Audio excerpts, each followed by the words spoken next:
All right, folks, welcome back to another edition. Rob, it's a beautiful night out. How we doing, big fella? Good on yourself. Good, man. I am sitting in the garage, door wide open. It is blowing, but it is a beautiful night. It's probably about 78 degrees. Yeah. I mean, this is what spring, summer is all about. No, it is very nice. And sitting in the office today really it kind of sucked looking outside, being right across the street from Oakbrook Golf Club, just seeing the driving range and seeing people play. I mean, it was windy though, but still the sun was out and it wasn't raining and you didn't have to have pants and a sweatshirt on. So it was perfect. I think we're done with it, man. I think this is the breakthrough week. Yeah, I mean, you got 90s the next couple of days. Yeah, they're talking about record highs. We just had record lows like 2 weeks ago. Now we got record highs, but yeah, I mean, this is I think what makes the area, the Chicagoland area, tolerable. We live for it.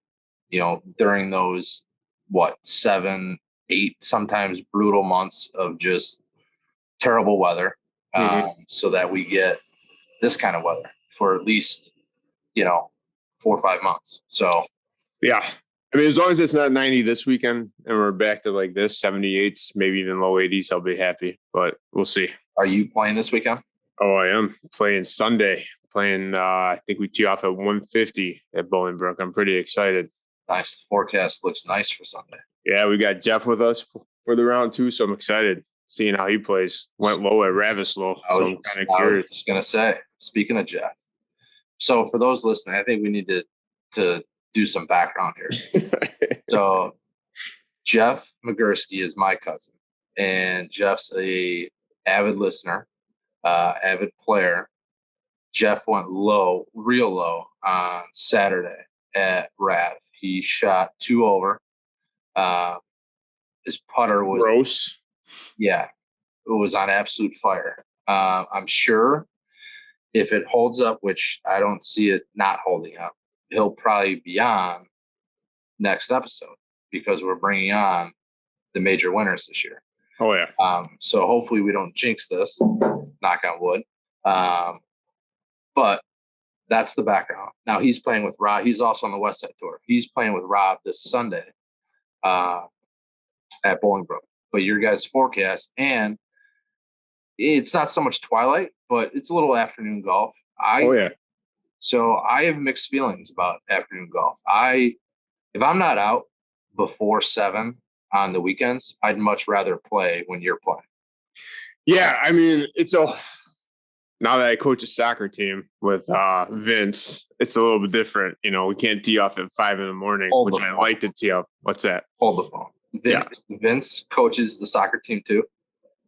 Oh yeah, he suckered me into it. It's our kids. He's got his son Jax, who's 8, I was 7, so they're obviously on the same team. So yeah, I'm the assistant coach, soon to be mustache and all for Ted Lasso, to be honest with you. But yeah, it's we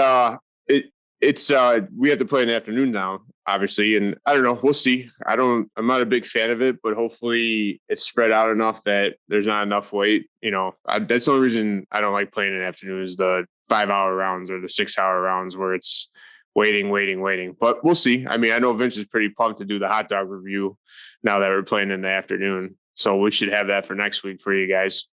There you go. I find that hilarious. I might have to come out to just one of your guys' soccer games. That must just be a comedy show between you and Vince. Oh, God, it's great. I'm learning so much. Never knew anything about soccer. I didn't even know soccer exists where we grew up, to be honest with you. I mean, you had I don't even think our Catholic schools, grammar schools had soccer teams, but yeah, so it's been fun. It's been interesting, but yeah, it's a comedy act for sure. So yeah, now we're on to afternoon golf until, hopefully during the summer we can sneak out in the morning during the week, get around in before work starts or enjoy some of those half days out there in the nice weather. Right. Speaking of golf, did you watch any of the Wells Fargo?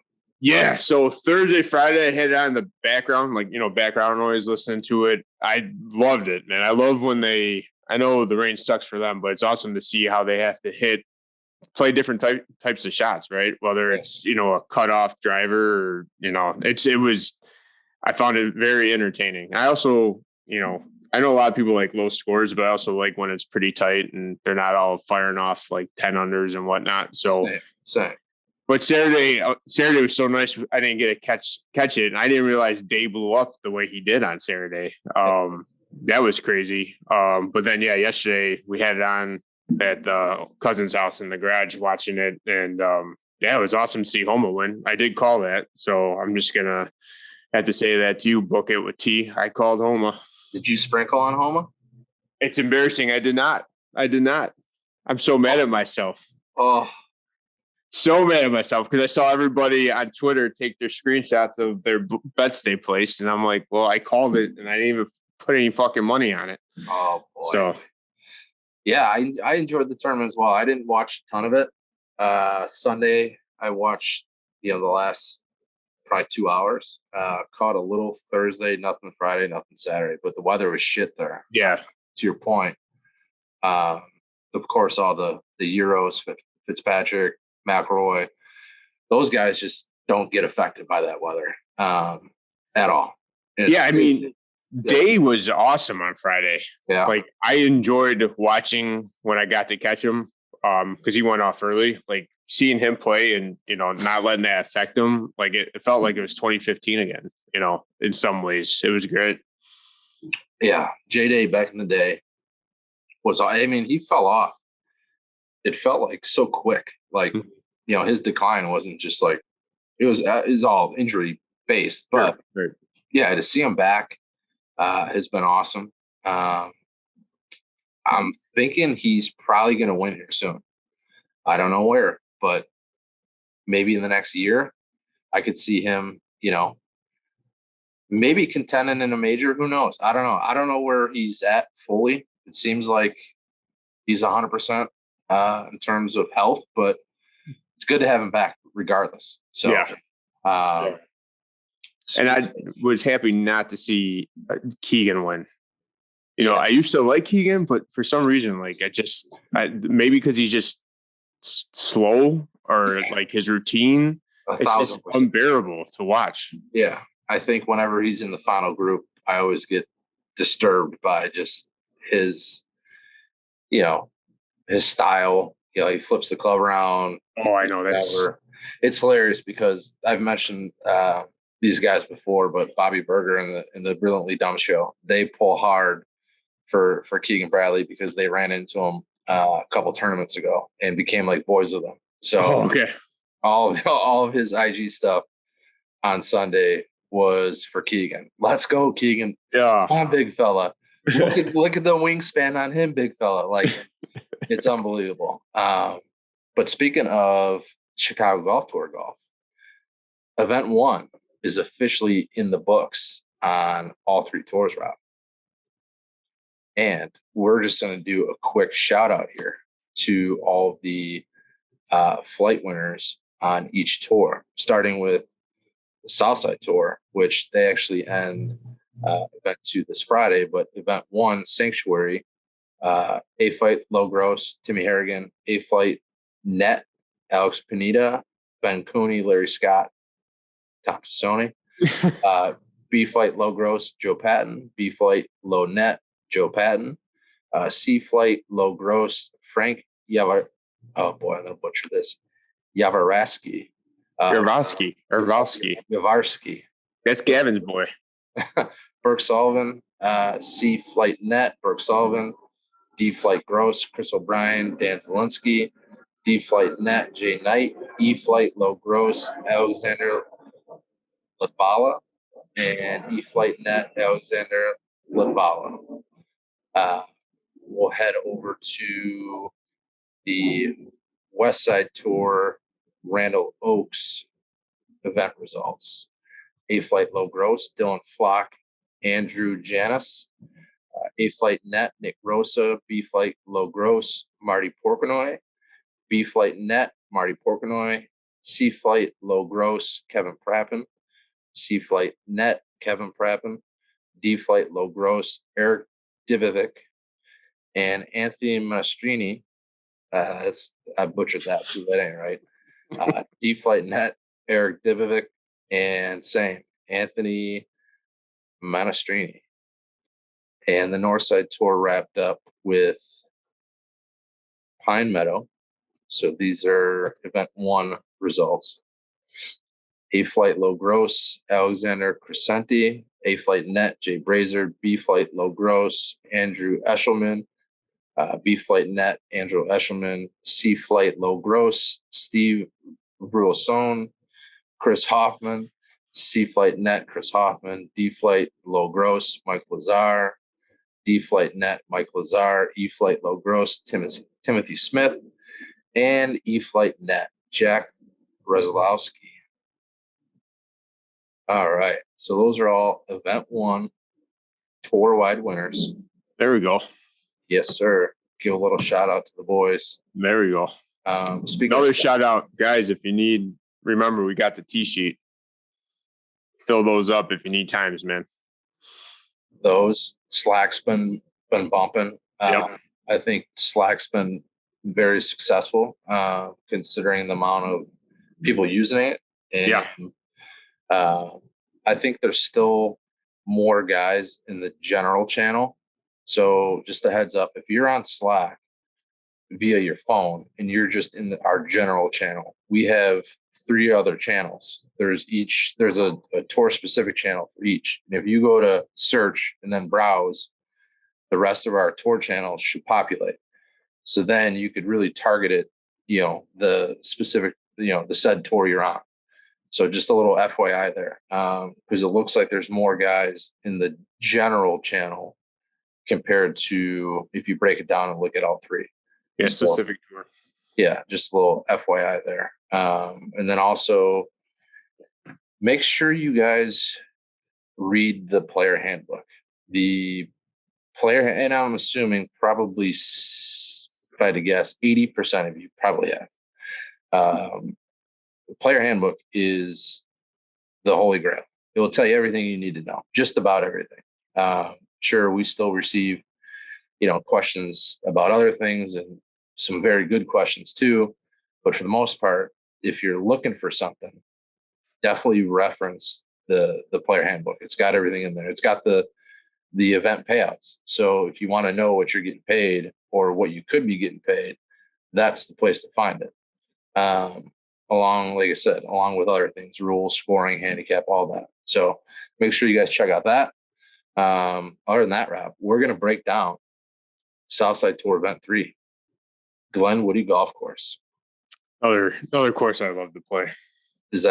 Are you being sarcastic or is that? No, I thoroughly enjoy that course. We had regionals there. I think Carmel used to have their invitational there.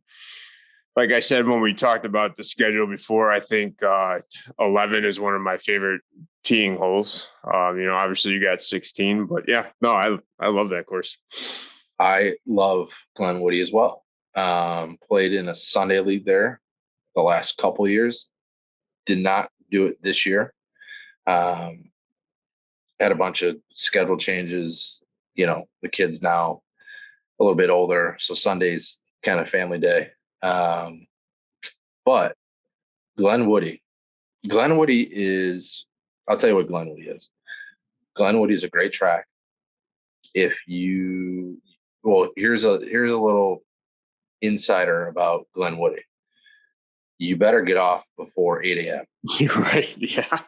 maybe even 7:30. Or actually, maybe even 7. We used to have the standing 6:42 time, and anything after that, you could see everybody backed up on 1.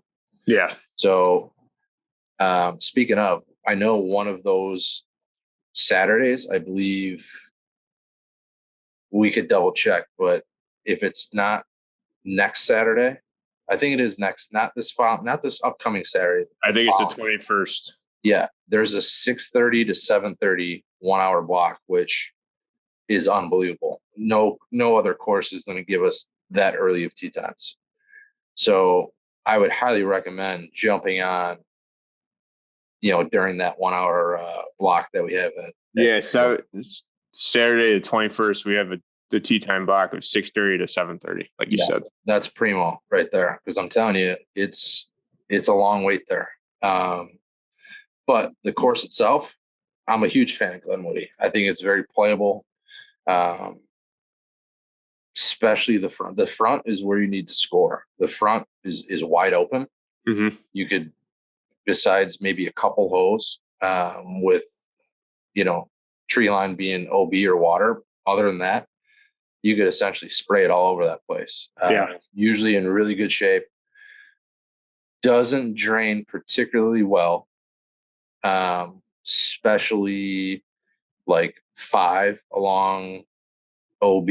What is that? 2, 3, 4. Sorry, yeah. So like 4, 5, 6. That back corner. Yeah, it's like a swamp when it rains. But Glenwoodie has some of the sneakiest, best greens in Illinois. I was gonna say I do enjoy their greens. They roll true. They're massive.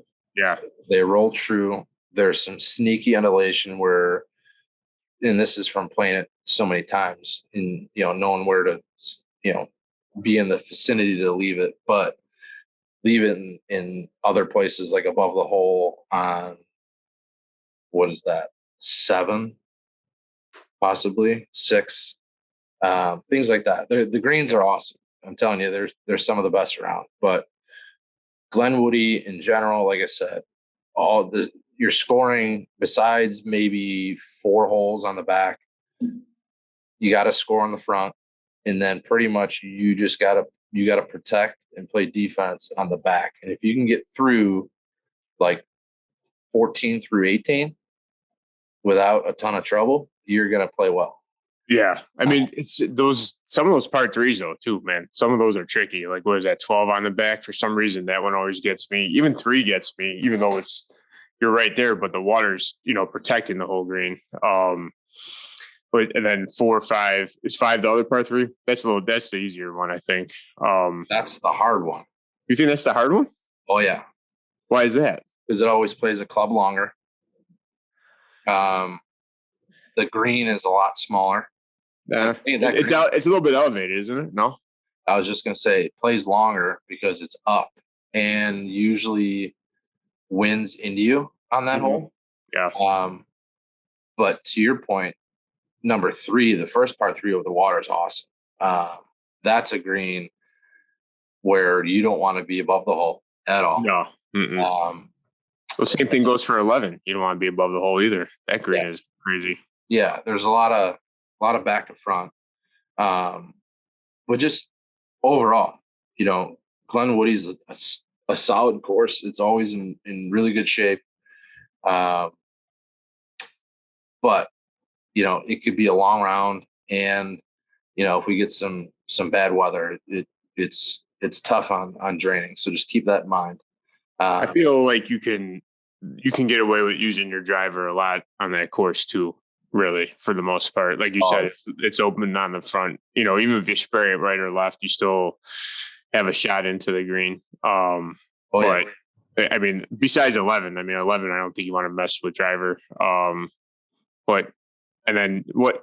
Didn't 16 used to be like rated the hardest hole in Illinois? Yeah. Tiger supposedly bogeyed it. 16th. I swear to God, the 16th at Woody. I mean, don't get me wrong, it's tough. I've played this. I've probably played Glenwoodie in the last 2 years. This is just, kind of arbitrary numbers, but I don't know, maybe 30. And I could count on one hand how many times I've parred that hole. Yeah. And probably you could take away 2 fingers. So, I mean, it's tough. I mean, one, you got to get the right wind. If the wind's blowing into you, good luck. I mean, speaking about pars and rounds, but I thought so this morning at the office, the guy I work with, who's a member at Idlewild, they have a group, and it's kind of almost they're doing what No Laying Up did. They did, I think, last year, 2 seasons ago.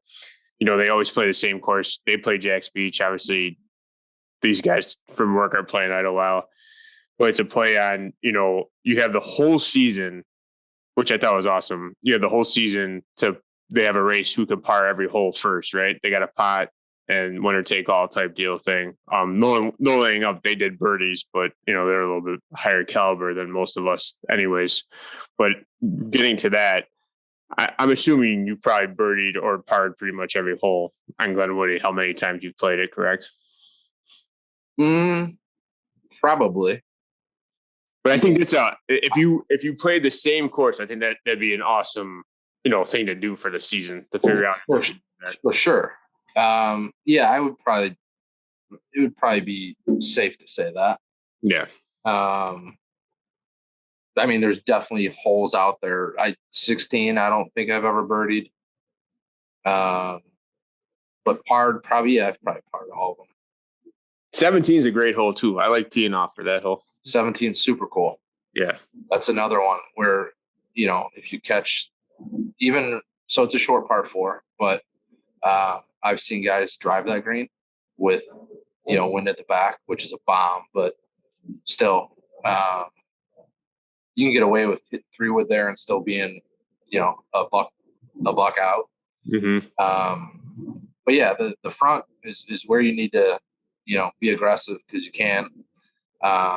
Tree line, not much of it. There's trees, but there's no trees around the greens besides maybe 3.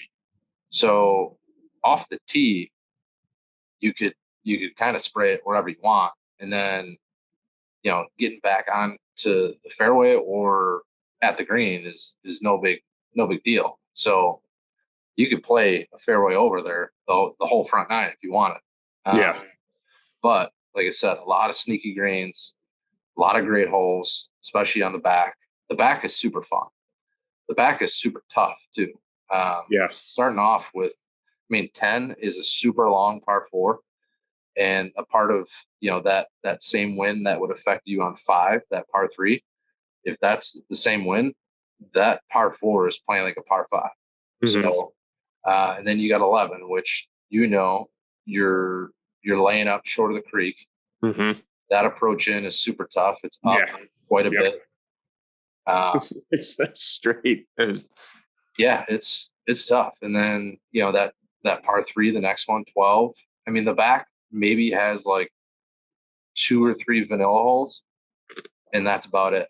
So 13 par 5 is 13 is a good par 5. That green, I like that green a lot. That's a must score because that's like one of the easier par 5s, and it's on the back. And then after that, like I said, you just gotta strap in and kind of hold on tight and not give up any monster numbers and just get back to the clubhouse with something safe, especially on 16, 17, 18. That's kind of like the little bear trap. I feel like that 18 is if I'm wrong, but I always feel like that's like a little bit longer par 5. It feels like it plays like. Yeah, 18's long. It's not super long, but it is long. If you get some wind, it's not out of the question to reach it in 2. Definitely, it's more of a 3-shot par 5, but 18th hole is awesome. That green's sneaky hard too. So another thing about Glenwoodie too is they got a great little patio area. They also have great burgers as well, Rob. Do they? Yeah, burgers and their whole menu, to be honest, is pretty solid. Burger over dog, or you still stick with the hot dog? If I'm eating afterwards, I'm getting the burger. There you go. Yeah, the burger's really good. Their dogs are really good too, though. They got. I'm trying to think of her name. She was a staple there. She was a cart girl. Can't think of her name. Anyways, super nice lady. Great drinks. She was always following us around. Glenwoodie's a blast, and you can't beat the price, especially that we're getting. So that is the breakdown for the Southside Tour Event 3. Also, the GM, Phil Robbins, great guy. You'll probably see him in the clubhouse. He's always there. Super nice guy. Loves the Chicago Golf Tour, and you'll probably know who I'm talking about as soon as you see him.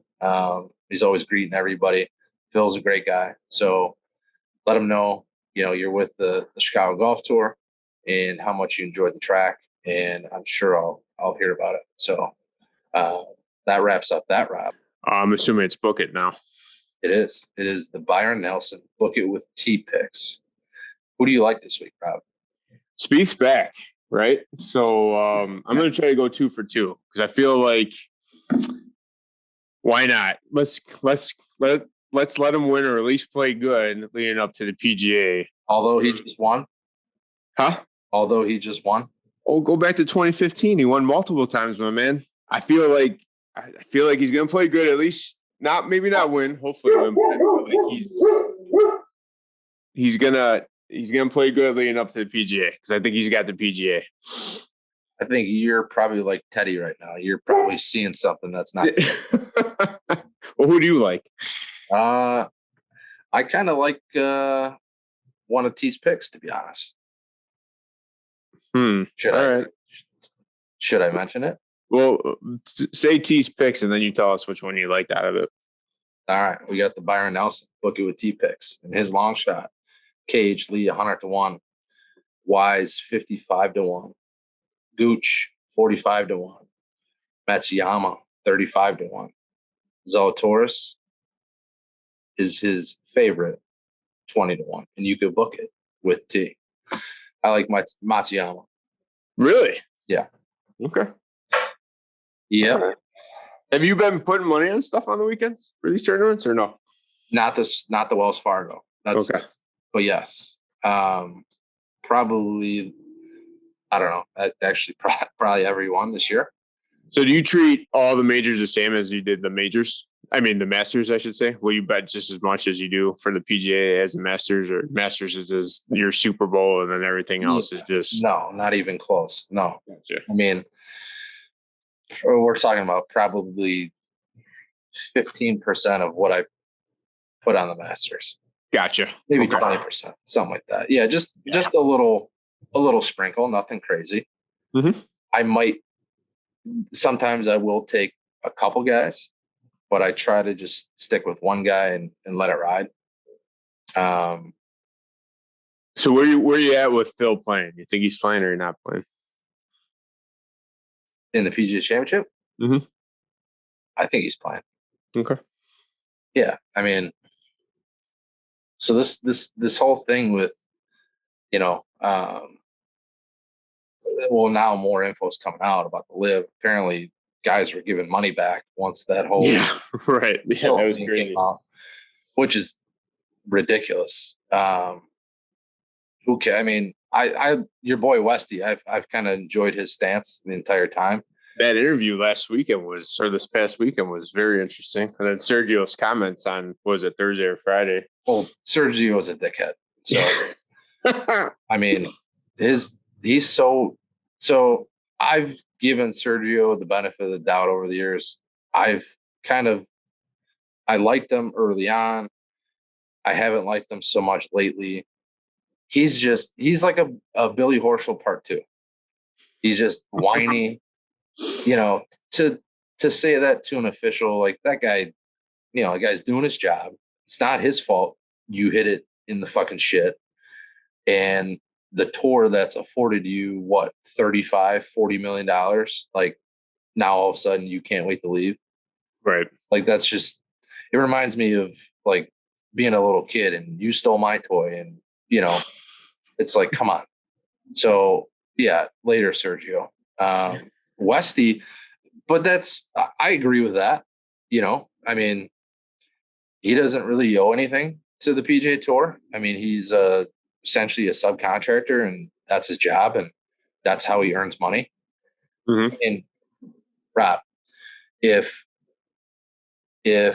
let's say No Laying Up said, "Hey, we really like what you're doing with the Chicago Golf Tour podcast.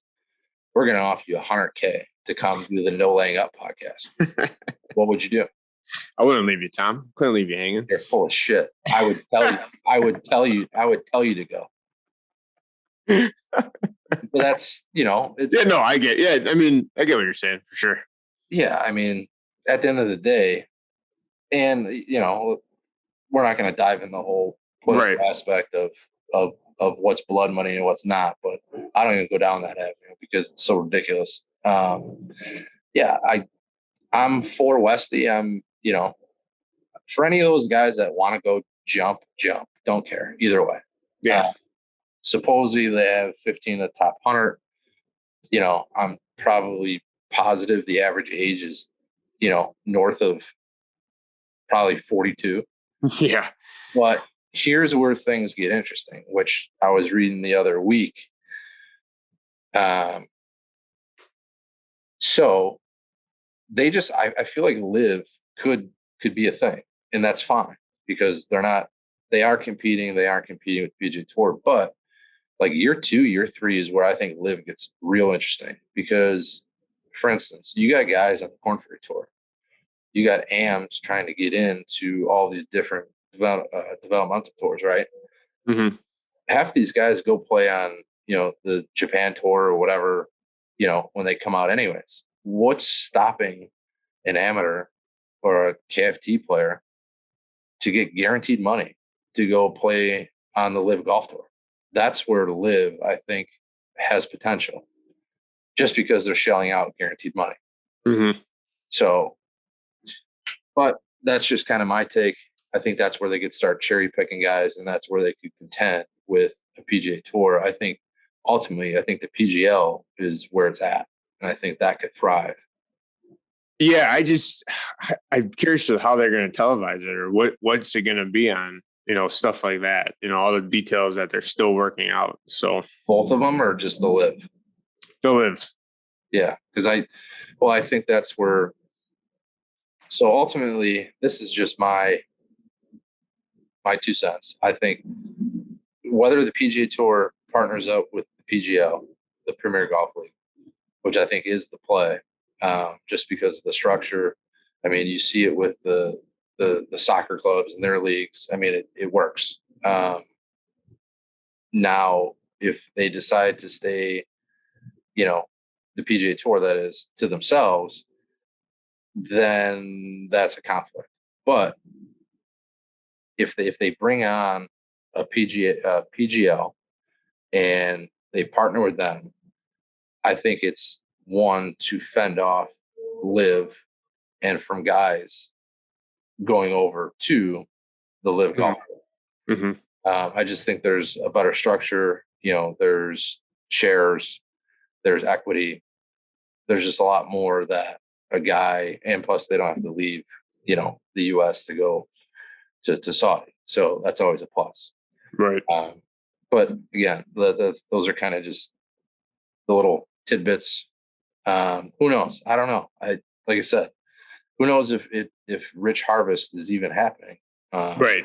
Yeah. Well, that's what the whole where are they going to play it? I mean, where are they going to put it on, televise it? So I think Phil plays the Live. I don't think he plays the PGA. Like for good? Oh, I don't think he plays in the PGA Championship, I should say. Sorry. But I think he plays the Live events. Do you think he doesn't? Do you think because they don't allow him to? I don't know. It might be like a mutual agreement. I think he's, I'm really curious about that book that's coming out.